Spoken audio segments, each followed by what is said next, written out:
today we'll be going over a strategy in order to for students to better have prosody. We have case study number 2 where there's a video of Ian and there's some charts, and after analyzing that worksheet and that video, we have concluded that Ian lacks proper prosody and therefore that his prosody can be improved.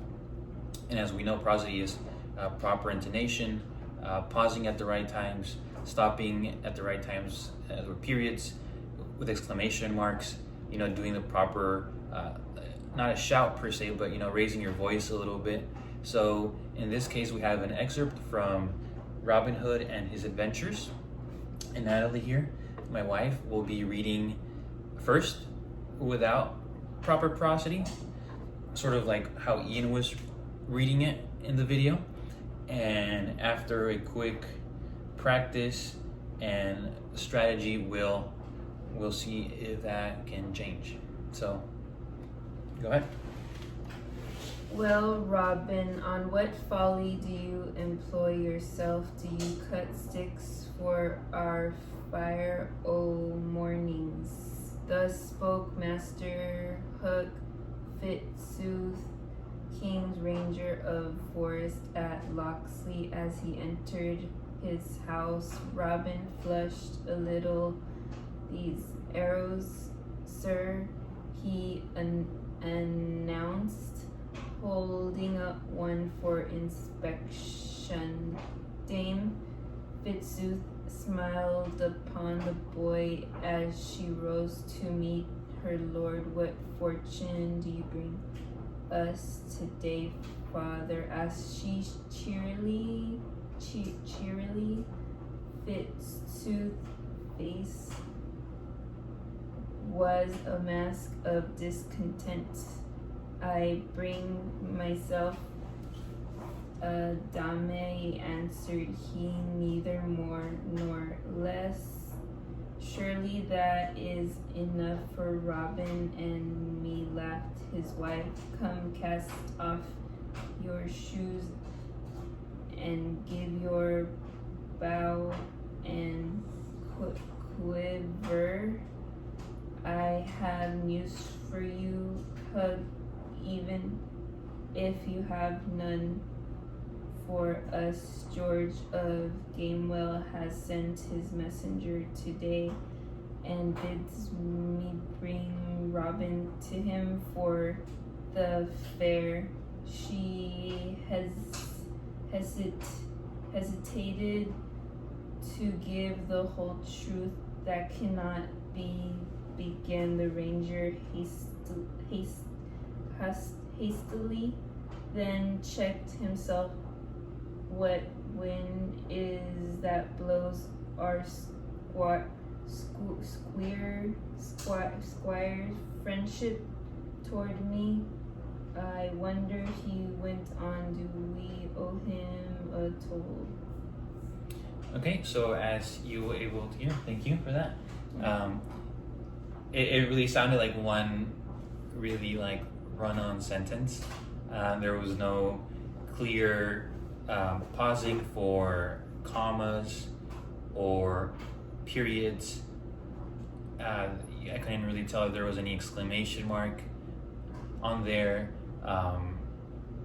And it was really hard to keep up just because it seems it's kind of monotone in all one long sentence.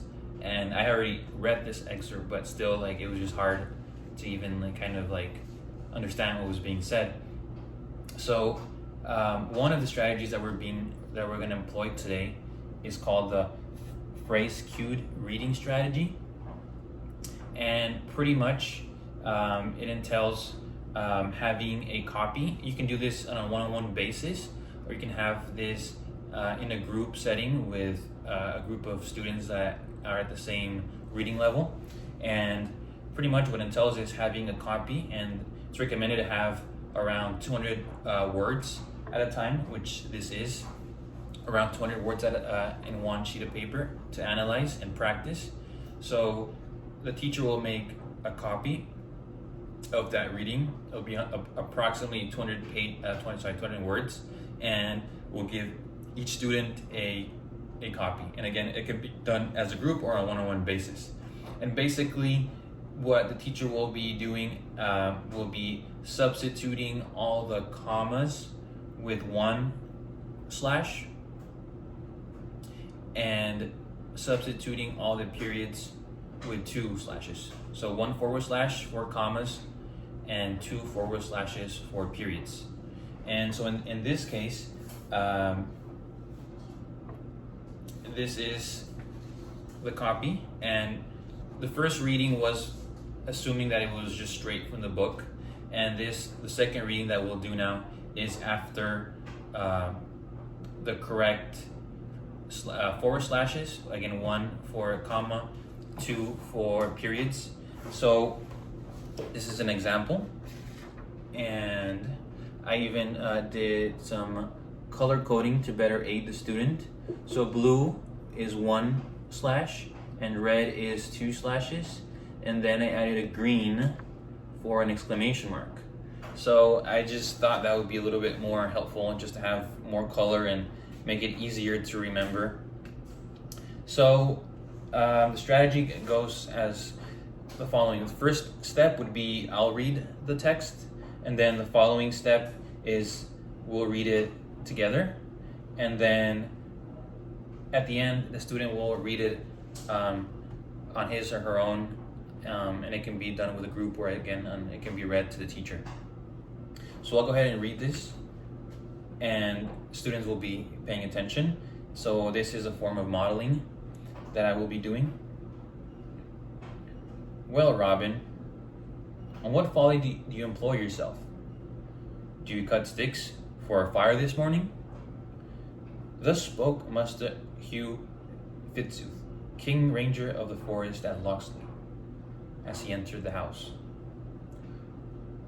Robin flushed a little. These arrows, sir, he announced, holding one up for inspection. Dame Fitzooth smiled upon the boy as she rose to meet her lord.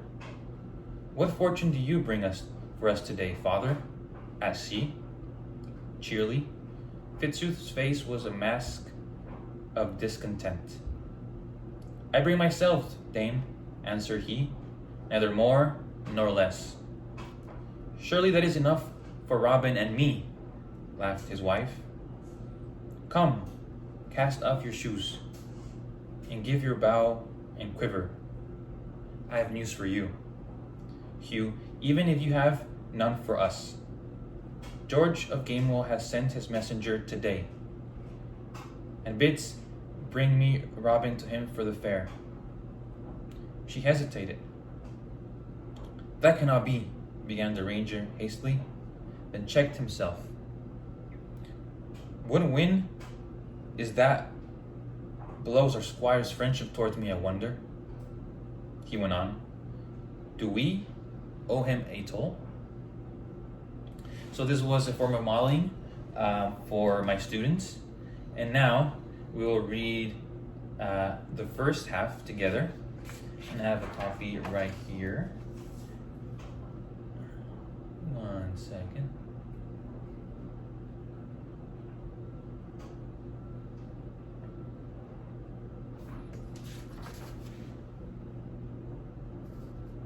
Alright, so we'll read the first half together, and hopefully we can be in tune and we can stop at the appropriate places after we modeled this. Okay, so here we go. Well, Robin, on what folly do you employ yourself? Do you cut sticks for fire mornings? Thus spoke Master Hugh Fitzooth, King's Ranger of the Forest at Locksley, as he entered the house. Robin flushed a little. These are arrows, sir, he announced, holding one up for inspection. Dame Fitzooth smiled upon the boy as she rose to meet her lord. What fortune do you bring today, father? Asked she, cheerily. Fitzooth's face was a mask of discontent. I bring myself, dame, answered he, neither more nor less. Surely that is enough for me, for Robin and me, laughed his wife. Come, cast off your shoes and give me your bow and quiver. I have news for you, Hugh. Even if you have none for us. Even if you have none for us. George of Gamewell has sent his messenger today and bids me bring Robin to him for the fair. She hesitated to give him the whole truth. That cannot be, began the ranger hastily, then checked himself. What wind is that? Okay, so that was a lot better than the first of the students' reading. So after the modeling, the student had a better idea and did a lot better trying to keep up with the proper pauses, with the proper punctuations and intonations. So now, as part of the last step, the student will read aloud either together with the group, or in this case, since we're doing a one-on-one, we'll read back, to the teacher. So the student read it once at the beginning, then the teacher modeled, then it was read together, and now the student will read it one last time, and we'll see how that, and we'll progress. So whenever you're ready, go ahead. Well, Robin, on what folly do you employ yourself? Do you cut sticks for a fire o' mornings? Thus spoke Master Hugh Fitzooth, King's Ranger of the Forest at Locksley, as he entered his house. Robin flushed a little. These are arrows, sir, he announced, holding one up for inspection. Dame Fitzooth smiled upon the boy as she rose to meet her lord. What fortune do you bring us today, father? Asked she cheerily. Fitzooth's face was a mask of discontent. I bring myself, dame, answered he, neither more nor less. Surely that is enough for Robin and me, laughed his wife. Come, cast off your shoes, and give your bow and quiver. I have news for you, Hugh, even if you have none for us. George of Gamewell has sent his messenger today, and bids me bring Robin to him for the fair. She hesitated to give the whole truth. That cannot be, began the ranger hastily, then checked himself. What wind is that blows our squire's friendship toward me, I wonder? He went on. Do we owe him a toll? Wonderful. So, obviously in this case, we went from all the steps, and you can clearly see the difference. And obviously, hopefully, once it's done with a student at this age level, I'm sure that you will see the difference also once, modeling is done and the teacher has read it once the proper way. So I hope you, gain something from watching this, and that was our strategy for today. Thank you for watching.